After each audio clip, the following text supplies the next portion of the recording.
De volta ao vivo, nesta quinta-feira, 30 de julho, agradecendo e muito a audiência em toda a Bahia. Obrigado pela confiança aqui no QVP, no programa. Olha, eu vou conversar agora com o senador Otto Alencar. Ele está muito preocupado e todos nós devemos ficar preocupados também com a questão do Rio São Francisco, porque está acabando o rio. Por quê? Por falta de providências, por falta de revitalização. Claro que eu vou conversar com ele também sobre o atual momento do Brasil, com essa crise política, institucional e econômica que a gente está enfrentando. Vem para cá, senador. Tudo bom com o senhor? Como vai? Você, meu amigo. Tudo bom? Tudo em paz. Brasília pegando fogo, hein? Brasília em chamas. Brasília em chamas, mas é bom que esquenta o trabalho, né?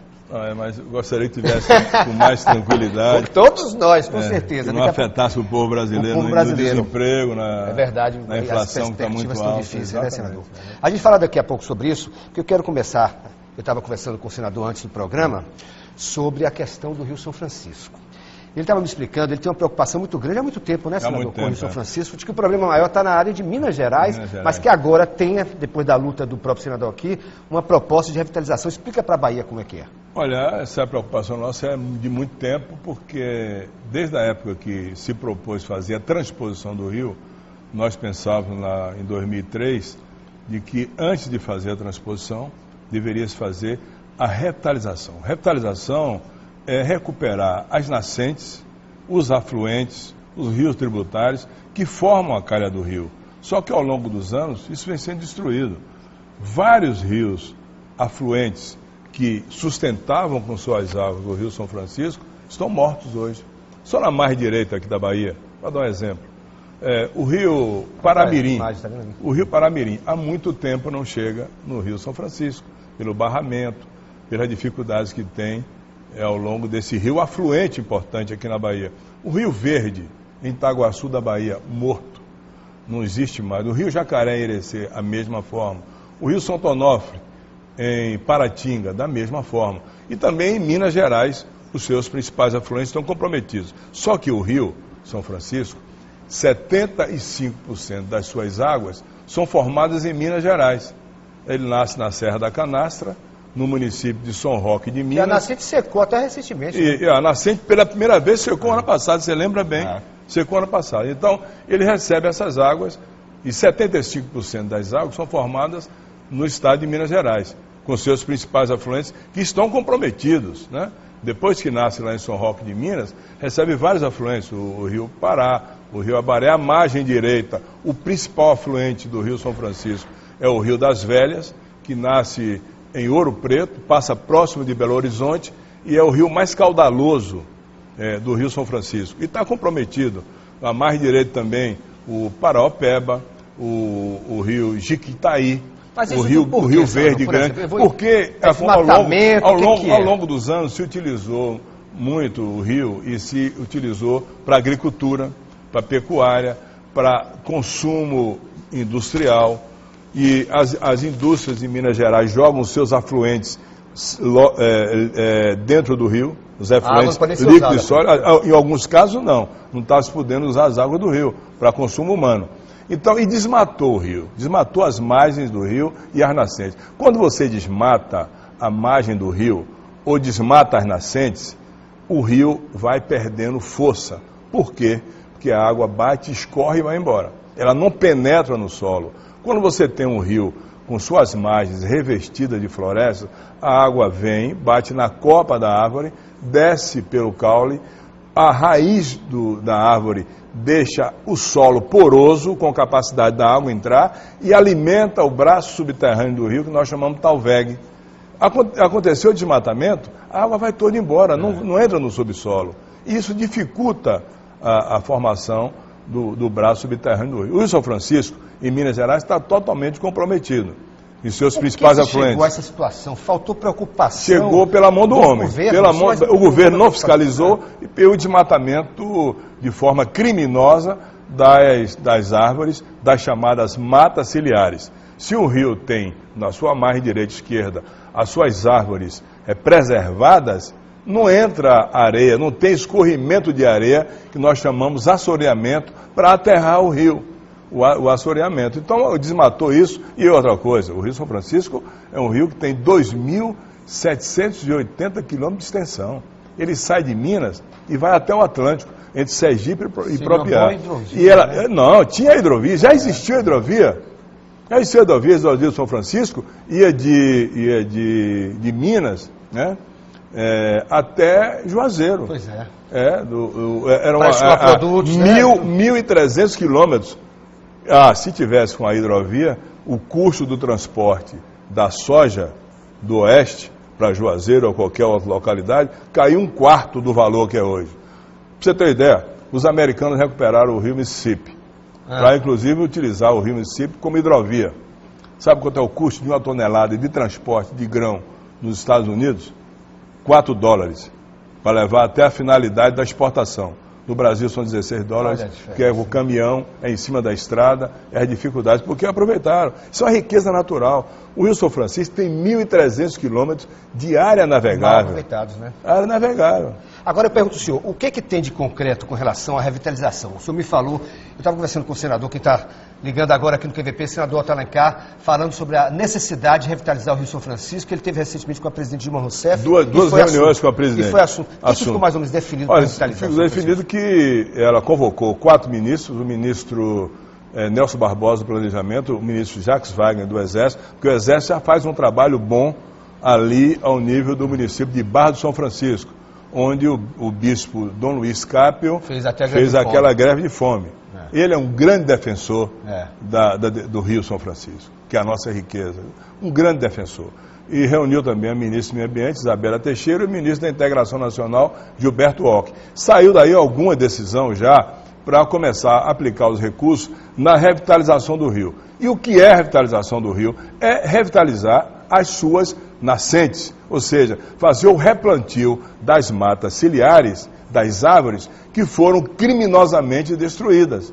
Replantar. Já existem viveiros para isso, já tem uma ação da Agência Nacional de Água, já agora em Minas Gerais, e o Ministério Público de Minas, através do seu Procurador-Geral de Justiça, o doutor Jarba Soares, e aqui na Bahia tem a doutora Luciana Cury, do Ministério Público, que está ajudando, está fiscalizando, e depois que o Congresso Nacional aprovou essa legislação toda, que não permite esse desmatamento desordenado das matas ciliares, que eu acho uma coisa criminosa, eu tenho a expectativa de que se possa ainda recuperar. Agora, o projeto feito pela Codevasp foi um projeto feito de forma muito correta, eu conheço o projeto. Sim. Nós vamos precisar mais ou menos de 600 milhões de reais para em 10 anos colocar o rio vivo como ele era há 50 anos atrás.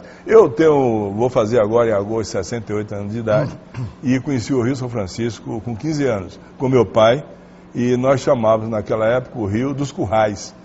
Não chamava muito São Francisco não, porque se comprava o gado no Rio São Francisco, na margem esquerda do rio, tinha os currais, o gado entrava por ali, pegava aquela balsa curral, vinha para a margem direita e nós levávamos para a Chapada para engordar o gado e depois levava para a Feira de Santana. O pai do senhor que era fazendeiro. Fazendeiro. Eu conheci com 15 anos de idade e fui apresentado naquela majestade o Rio São Francisco. Aquela coisa belíssima, né? Com suas árvores, com peixe. Não tem mais peixe hoje. Você atravessa o rio andando. Você atravessa o Rio São Francisco hoje andando.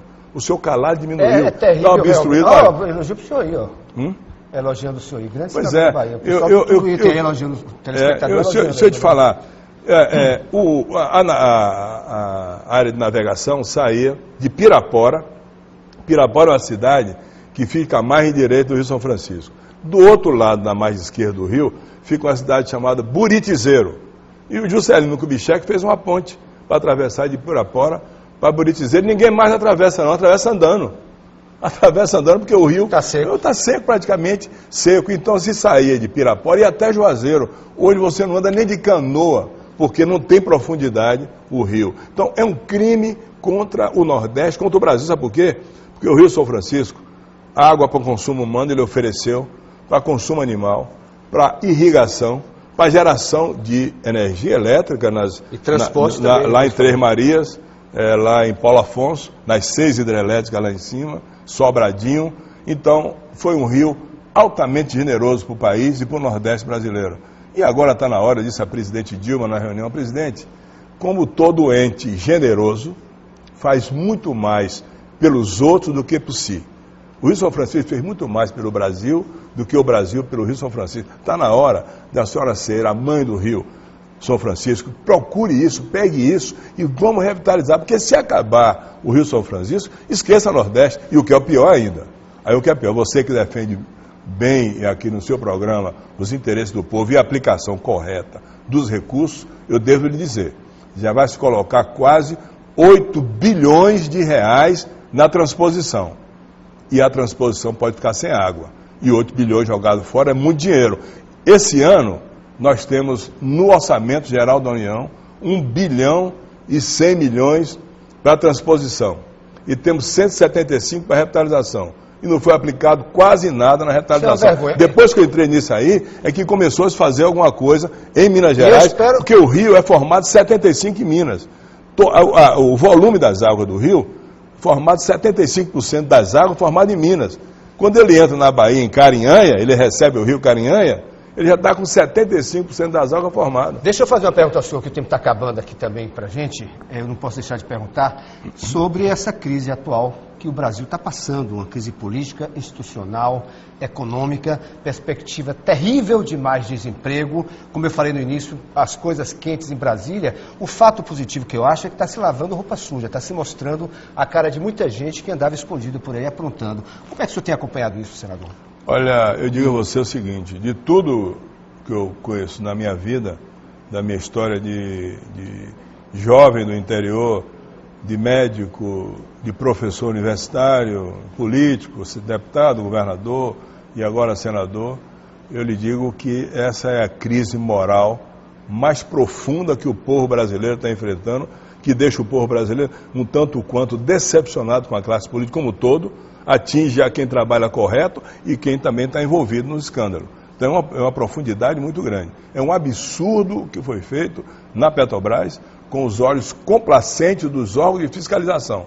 Não é possível que se desvie tanto recurso durante tantos anos em uma empresa como a Petrobras, que tem auditoria 6 ou mais empresas, nada, né? E ninguém enxerga nada. Então tem que punir mesmo, tem que dar cadeia para quem está envolvido nisso, sem livrar a cara absolutamente ninguém, desde que tenha as provas. Também você não pode estar fazendo pré-julgamento, porque é uma coisa que você sabe que no Brasil acontece muito, o pré-julgamento.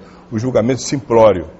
Tem que prejulgar as pessoas, não. Tem que se investigar, julgar e condenar de acordo com a gravidade do crime. Né, também, claro, tem que provar. Mas tem muita coisa provada do que aconteceu ao longo desses anos. De alguma forma vai fazer uma asepsia geral nessa sujeira toda que envolve as grandes estatais, e eu lhe digo que isso acontece em função de que o Estado brasileiro é um Estado gigante, é uma burocracia muito grande, tá certo? Brasília é um centro assim de excelência, de burocracia, onde corre todo o dinheiro, tudo centralizado ali, e o Estado é muito grande.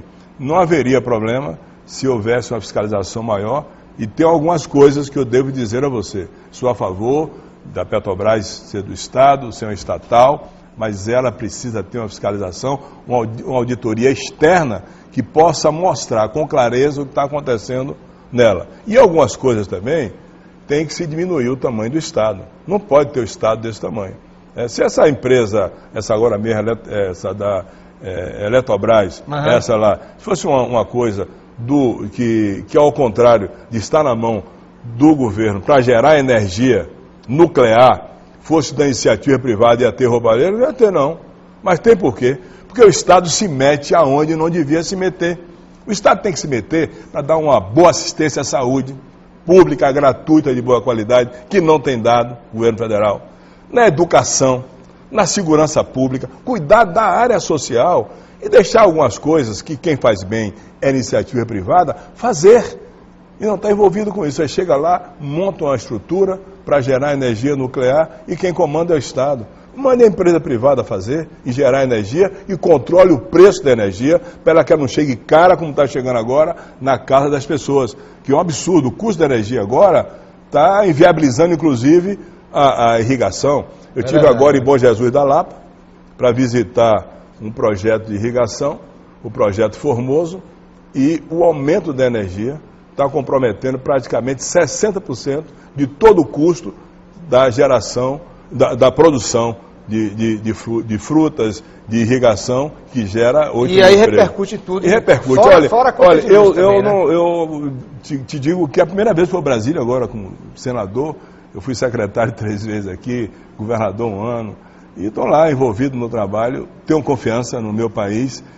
Eu acho que nós vamos sair da crise e nós vamos sair por alguns fatos que eu considero no Brasil, no meu país, super importantes. Um povo trabalhador, um povo disposto, com vontade de se erguer, de se levantar e, acima de tudo, um país abençoado por Deus, que tem tantas riquezas naturais e que tem de tudo que foi deixado aqui, que vai ajudar a sair da crise. Muito menos pela ação dos governos, até do governo federal, mas muito mais pela ação do povo brasileiro e das riquezas naturais que esse país tem. Que tudo dê certo. Eu te agradeço. Obrigado, viu? Valeu. Obrigado pela visita aqui no QVP. Jogue duro lá no Senado mesmo. Tenho jogado, eu aprovei o projeto do ITR, que isenta os proprietários rurais da margem do Rio São Francisco de não pagar o imposto, desde que não pagando o imposto, ele replante as árvores que vão gerar água para sustentar o Rio São Francisco. Apresentei um projeto proibindo transposição sem antes se fazer a revitalização. Aprovamos o projeto que combate a desertificação. O Nordeste está sendo desertificado pelo desmatamento criminoso das suas caatingas, das suas matas. Eu espero que a presidente Dilma sancione, está na mão dela para sancionar, aprovamos agora. Tenho trabalhado, feito o que eu posso lá. Agora eu espero que todo o Congresso Nacional tome consciência de que tem que se fazer um pacto nacional para tirar o Brasil da crise, para que o povo brasileiro não seja penalizado com 2 coisas dolorosas para qualquer família: o desemprego e a inflação. Vamos torcer para isso. Obrigado, senador. Eu vou para o intervalo e volto já. Não sai daí não, hein? Daqui a pouco eu estou de volta. Tá.